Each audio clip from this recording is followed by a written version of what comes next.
Property Law Pas FM bersama Erwin Kalo dari Erwin Kalo & Co. Property Lawyers.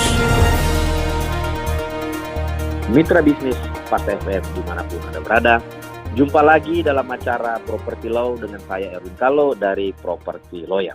Kali ini saya ingin membahas tentang perlindungan konsumen. Memang khususnya konsumen properti. Memang di Indonesia ini perlindungan konsumen itu sangat lemah, bahkan nyaris tidak ada. Ada beberapa aturan-aturan tapi itu semua tidak executable, sehingga memang posisi konsumen di Indonesia itu sangat lemah.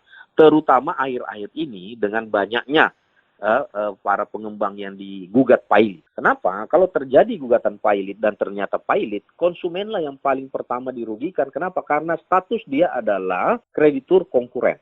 Kreditur yang terakhir dibagi uangnya kalau ada, ya, sehingga sudah pasti rugi. Kalau toh pun kembali pasti biasanya tidak utuh, ya, karena kalau dilelang itu barang, itu kan dilelang barang bekas. Sedangkan waktu dia beli itu harga jadi di mana ada intangible value-nya termasuk di situ. Jadi dari segi hitung-hitungan di atas kertas saja pasti sudah rugi, ya, masih mending kalau ada yang kembali, kalau tidak. Nah, memang ini ada beberapa hal yang perlu memang saya sharingkan. Pertama, kenapa legal standing konsumen properti sangat lemah? Satu, karena posisi tawar yang tidak seimbang. Pada saat kita beli itu kan semua di drive oleh developer. Kedua, perjanjian-perjanjian yang sepihak. Tapi memang agak susah karena kita ini kan konsumen kita ini kan sudah tergiur dengan iming-imingnya, iming-iming diskon lah, promosi, bla bla bla bla bla, sehingga dia tanda tangan. Dan memang kita tidak bisa salahkan developernya, itu kan suka sama suka, kecuali Anda dipaksa pada saat tanda tangan, gitu. Yang kedua adalah kenapa faktor lemahnya posisi konsumen itu karena regulasi kita masih parsial dan tidak komprehensif, ya. Yang kedua ini yang paling penting, penyelesaian sengketa yang lama dan mahal, ya. Kenapa lama dan mahal? Coba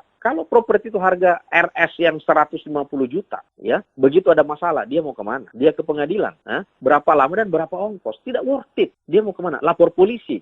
Ya toh, harga rumahnya jangankan 150 juta, 200 juta, rumah 2 miliar aja bagi saya nggak worth it kalau masuk pengadilan karena ongkosnya juga besar. Jadi disinilah lemahnya. Nah katanya yang ketiga ada lembaga penyelesaian kayak BPSK. Percuma, BPSK itu tidak executable, cuma perdamaian. Ya kalau tidak suka ya tidak jadi juga, tidak bisa dieksekusi putusan itu. Nah inilah dia yang saya maksud, ya, tidak executable. Ini yang penyebabnya. Nah solusinya apa? Ya, solusinya buat regulasi yang applicable dan komprehensif, ya. Dan yang paling penting, bikin peradilan khusus sengketa konsumen. Nah, kenapa tidak bisa peradilan khusus itu seperti peradilan pajak, peralihan tenaga kerja? Kan ada khusus, ya kan? Untuk peradilan ABK kapal itu ada, ya. Nah, berapa banyak itu peradilan pajak? Berapa banyak ABK di Indonesia dibanding konsumen? Artinya, konsumen ini adalah, ya, sudah cukup signifikan dari segi urgensi dan dari segi kuantitinya. Sehingga memang diperlukan ada peradilan khusus peradilan konsumen. Sehingga apa? Cepat, murah, sederhana. Karena kesengketa konsumen itu sederhana, tidak perlu pembuktian macam-macam. Dia beli, uangnya tidak kembali, barangnya tidak ada, jadi tidak perlu. Sehingga perlu adanya peradilan khusus untuk konsumen. Yang berikut harus adanya standarisasi PPJB yang adil, ya. Memang ada undang-undang konsumen melarang ketentuan standar, ya. Tapi kalau yang dibikin pemerintah ya di perjanjian sewa menyewa di Singapura, di Australia itu juga dibikin pemerintah, itu juga standar, jadi nggak masalah. Nah, kalau masalah yang berikut di sini adalah bahwa, ya, usul saya selain perlindungan konsumen, masalah kepailitan. Sekarang ini lagi dibuat undang-undang pilot itu direvisi.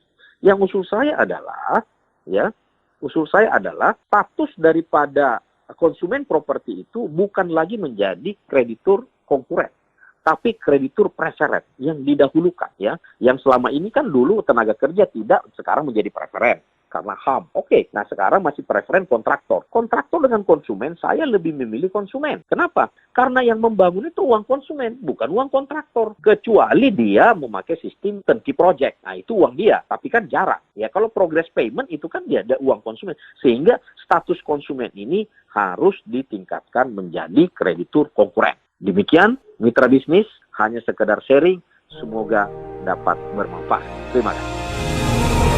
Nantikan Property Law Pas FM berikutnya.